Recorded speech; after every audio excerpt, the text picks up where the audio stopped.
Hey, Rami, what's the plan? Okay, hear me out.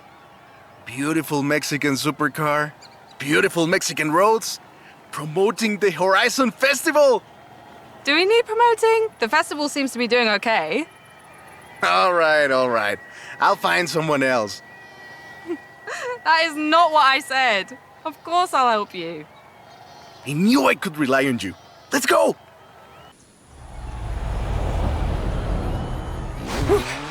Let's get moving. Get some speed, then turn into the countryside. Really see what this car can do.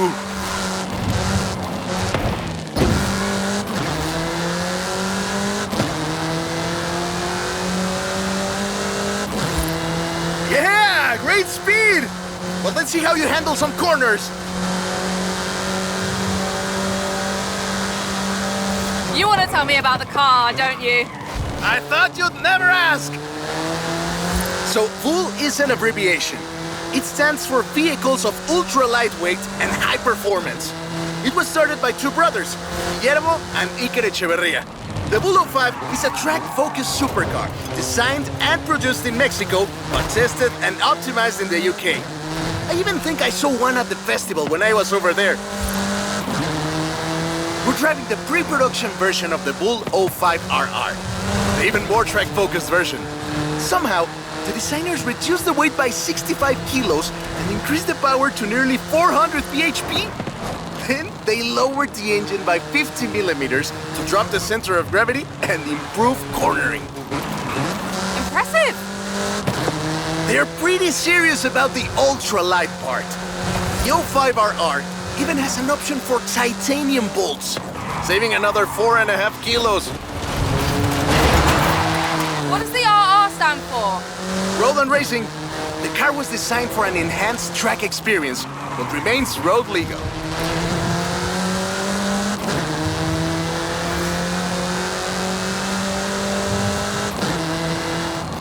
Perfect! There's a couple of other things you can help out with, if it's not too much trouble. Oh, you're never gonna let me live that down, are you? Call me.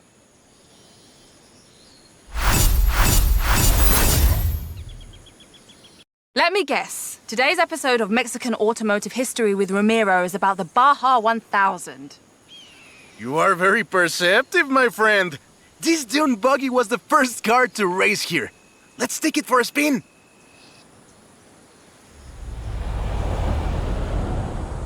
The Baja 1000 is probably the most prestigious race held in Mexico. Do you know how it all started? I assume the Myers-Manx has something to do with it? Correct again! The Baja 1000 started as a very elaborate marketing campaign for the car you're driving. But let me start from the beginning. On the 22nd of March, 1962, Dave Eakins and Billy Robertson did the first real Baja run. They went from Tijuana to La Paz in 39 hours, 56 minutes on new Honda CL72 Scrambler motorcycles. So they probably were a bit sore afterwards. They got a lot of media coverage though. A year later, Myers started to work on a prototype buggy he called Old Red in his garage in Newport Beach. It was based on the VW Beetle, and it paved the way for what we know as buggies. Cars that are built for off-roading using the Beetle as a donor chassis. But I guess they wanted even more publicity because in April 1967, Myers decided to make an attempt at breaking Eakins' record. And it worked! Myers did it in 34 hours and 45 minutes, beating Eakins for more than 5 hours. The rivalry was known as Buggy Beats Bike in Baja. Sounds like something you did back in the UK, doesn't it?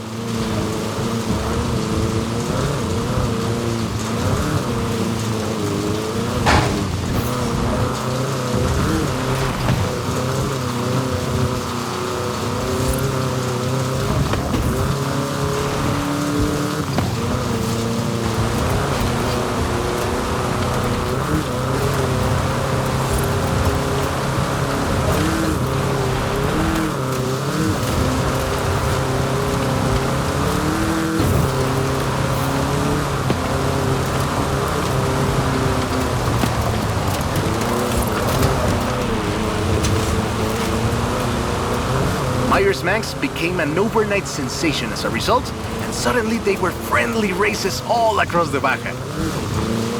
It wasn't long before they realized they needed something more organized, and that was Mexican 1000. Guess who won the inaugural event? Myers Manx? You're on fire today! Yes, in 27 hours and 38 minutes. The official race was 100 miles shorter than the original route, but it's still impressive. The Mexican 1000 was later renamed to the Baja 1000 and is run to this day.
I love that story.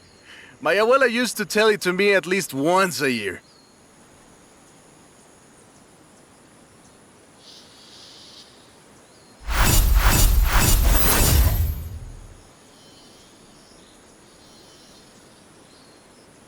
Oh, right. I get it now. To be honest though, it was me who needed your help, not Papa Fernando. Can't follow that logic. Who are the other racers? You know them. It's the Born Fast crew. They're raring to go.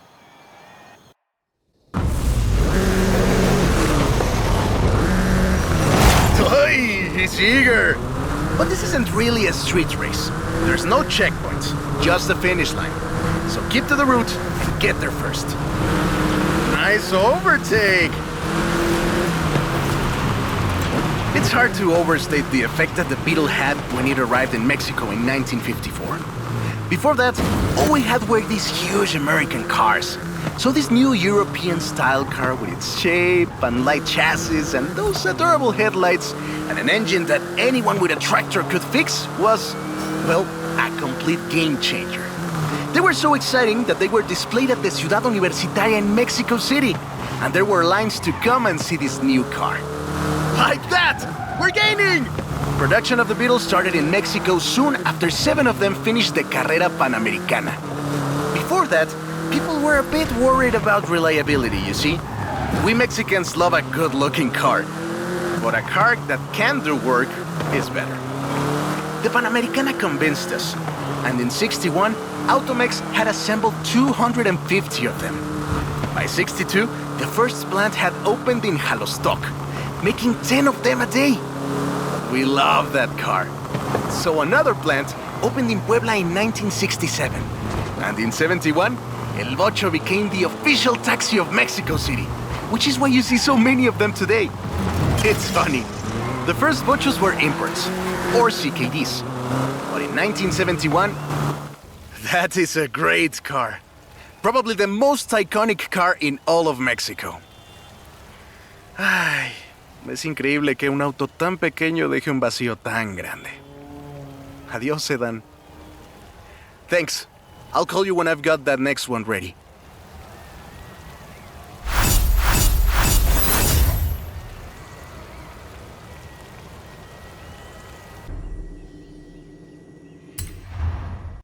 I have 2 cars here. A first-generation Volkswagen and a 7th-generation Volkswagen Golf, made in Mexico for almost half a century. Sadly, they stopped building them in 2021. But we can still race them. What do you say? To make it fair, I will give you a chance to make an informed choice. Let's go for a test drive. And I've got lots to tell you about Volkswagen Mexico.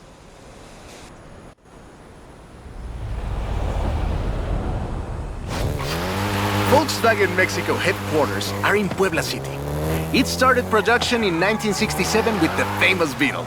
As we call it, the Bocho.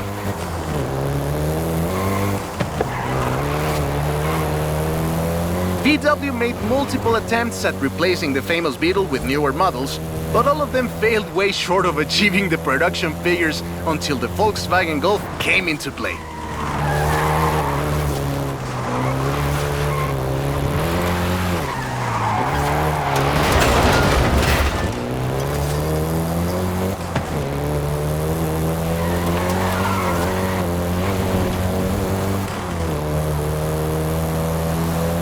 The first generation was released in Mexico as the Volkswagen Caribe, and had quite a few variations, including the Golf GTI you're driving right now.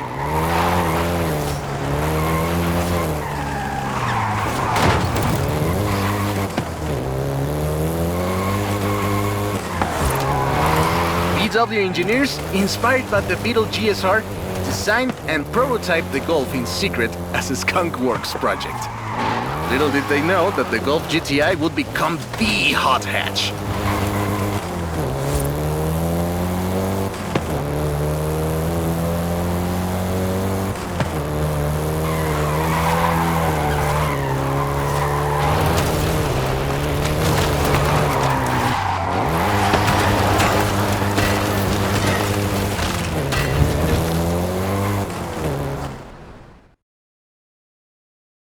Shall we jump 40 years in the future and try the 7th generation?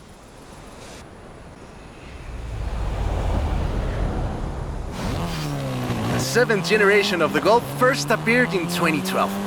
This version is the Volkswagen Golf R, R meaning race.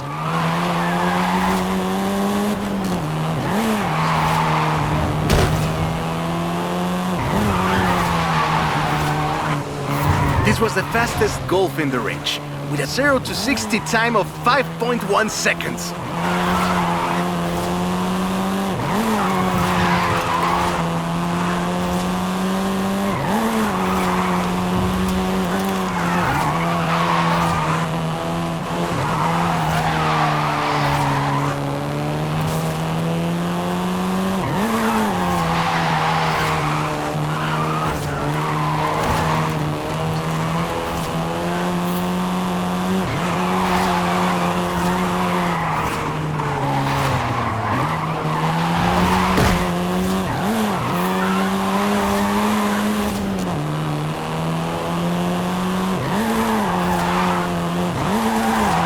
Volkswagen Mexico produced all 7 generations of the Golf, totaling more than 2 million units over 44 years.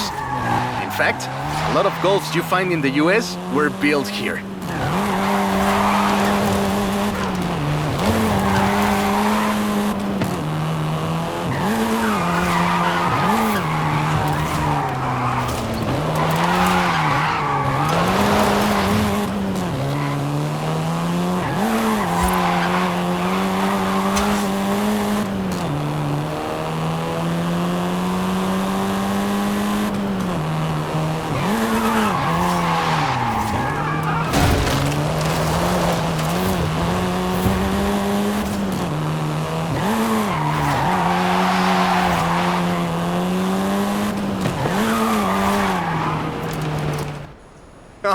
All right.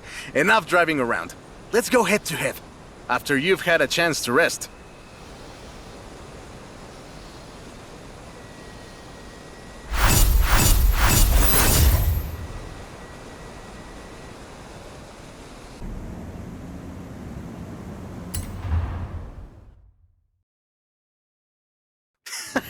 I hope you know some shortcuts.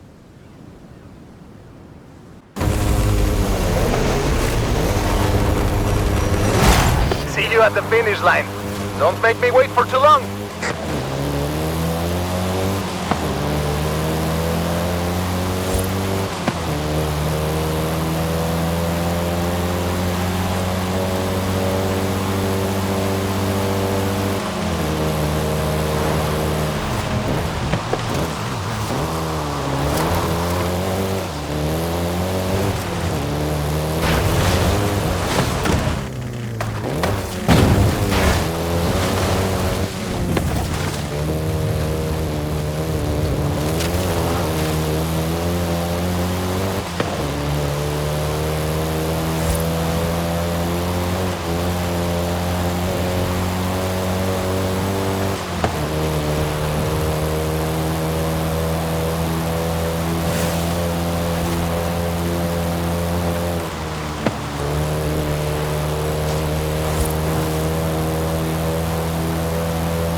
What a race! I am actually surprised the first generation still holds up. I'm sure you didn't cheat.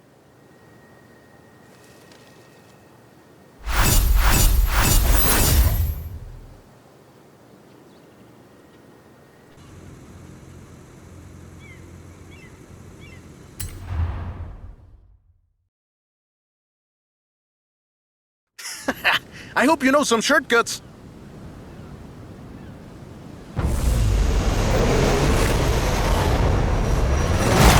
See you at the finish line. Don't make me wait for too long.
What a race!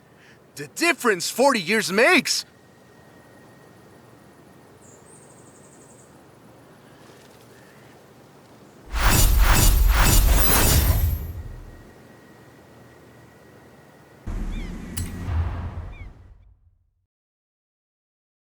That's the old wolf. No, that's an old truck. The wolf is waiting for us at the swamp.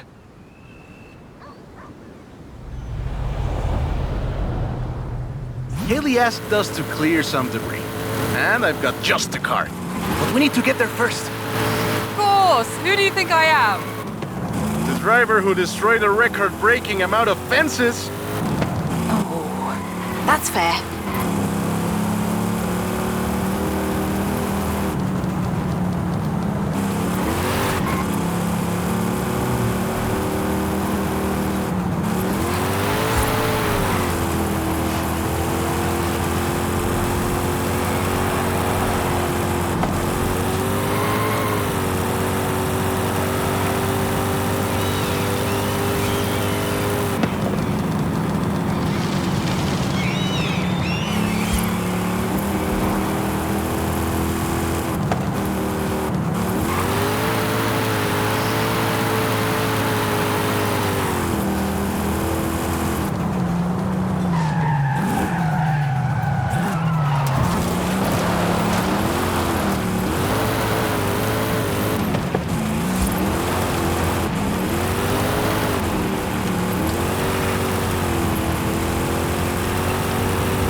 Got here in one piece. And gave me a few heart attacks. Careful there!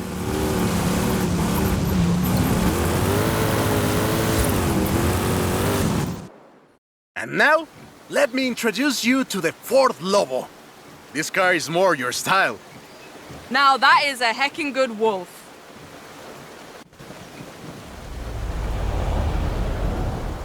We call it Lobo here. Marketing in this country is outstanding. Let's get to work. See all that Russian stuff? Clear it out. What? No! It's not just an excuse to throw the Lobo around. It is just an excuse to throw the Lobo around. In the 90s, Ford decided that they needed to rebrand the F-150 for the Mexican market. And the name Lobo just has a real ring to it. They started using the badge in 1997, and the rest is history. The Ford Lobo quickly became one of the most popular vehicles in the country. Lobo is still...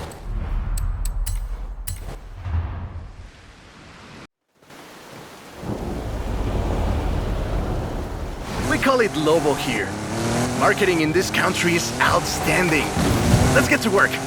See all that Russian stuff? Clear it out. What? No!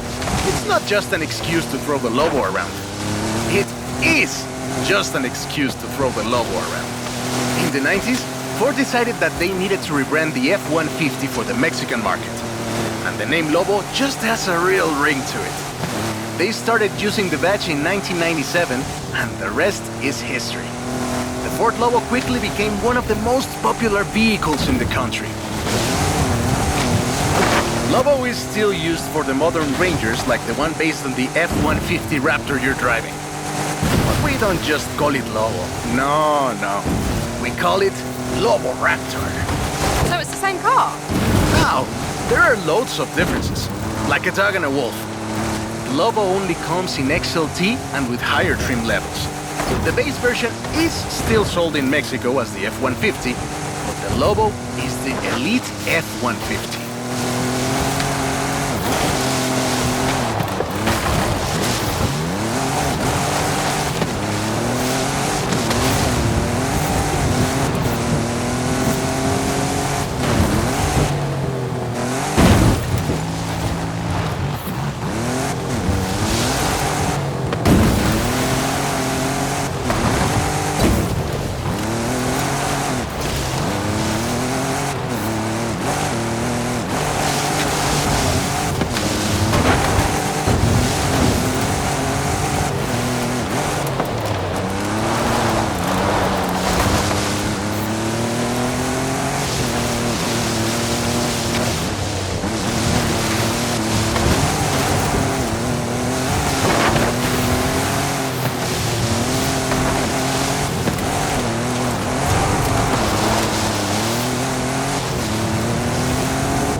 Great!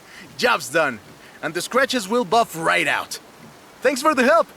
Now I just need to get my abuelo's old F-100 back to the garage.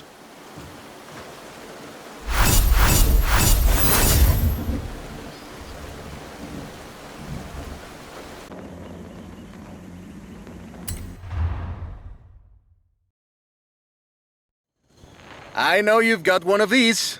Somehow. So you know a little bit about what you're in for. Let's go!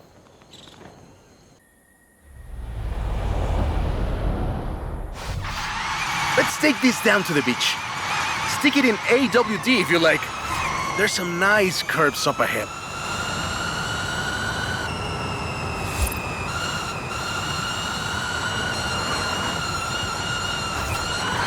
Calm down. I know you like to go fast, but I had a big breakfast.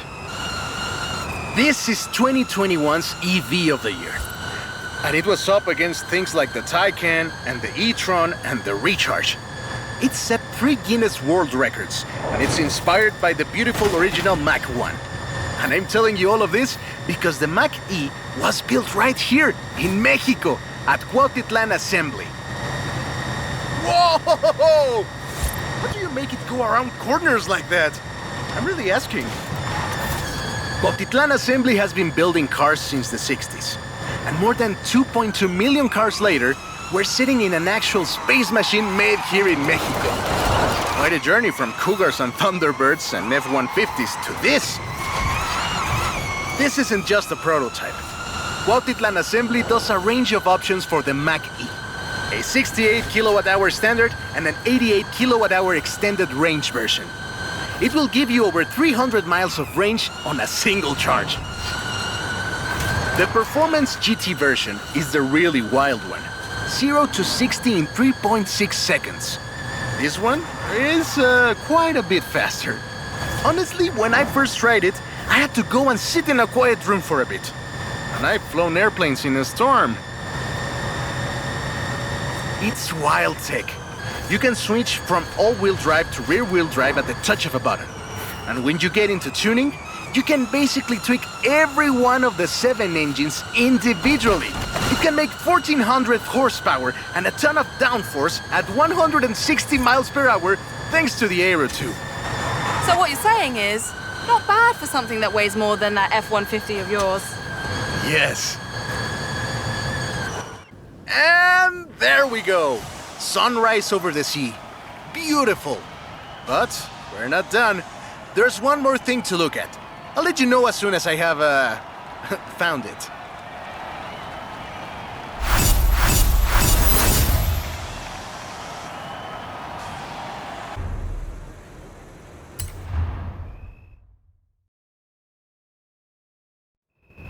This beauty got her name from the Carrera Panamericana. The races don't run anymore, but who can blame us if we take it out one more time? Right? Let's see what this car can do.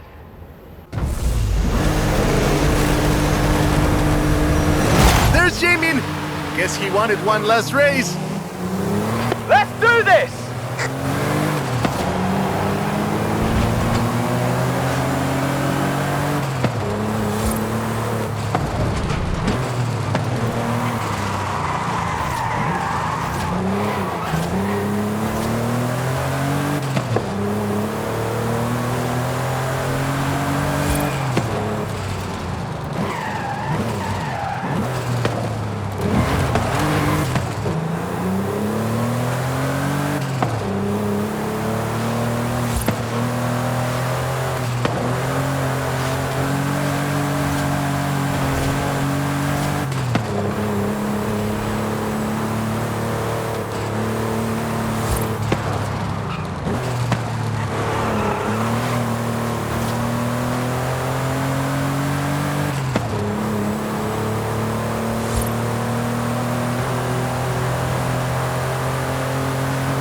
First race had 132 competitors, and everyone turned up.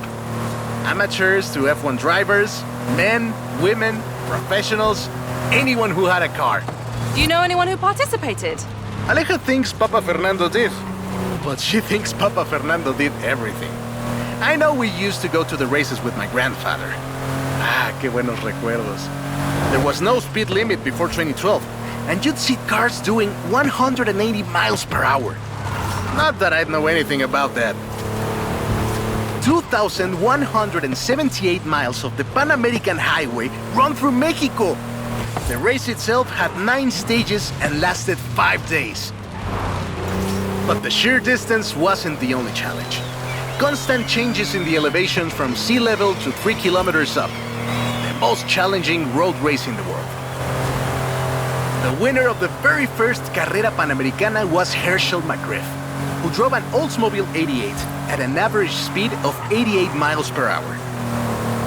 The Porsche Carrera got its name thanks to Hans Hermann, who won the small sports cars category in 1954. He drove the Porsche 550 Spider and came 3rd overall. He was sick before the race, and his tires came off at the start. He really pulled through against the odds. Porsche had 6 cars competing in 1954, and all of them made it through the end. A lot of others didn't, let me tell you. Enjoying yourself, are you? Yeah, I kinda had a feeling you were. 1954 was the last year the original Carrera Panamericana took place. but it gave us the most famous Porsche model, the Carrera you're driving right now. The Carrera RS 2.7 was the first production street racing 911. It was built on the 911S 2.4, the fastest Porsche you could buy at the time, and a popular choice in the later Carrera Panamericana races. The race was revived in 1988 and ran to 2016, staying true to the original races with high-speed road stages. The routes for the race were carefully selected every year by planning committee and local government to ensure they were race-worthy and that they can be closed up for 2 hours. You could almost say they've been preparing for the festival for a very long time.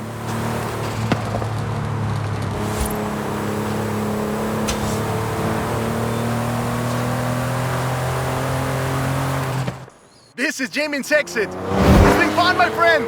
Take care. Looking forward to seeing what you can do out there. Have fun now, yeah? Great race.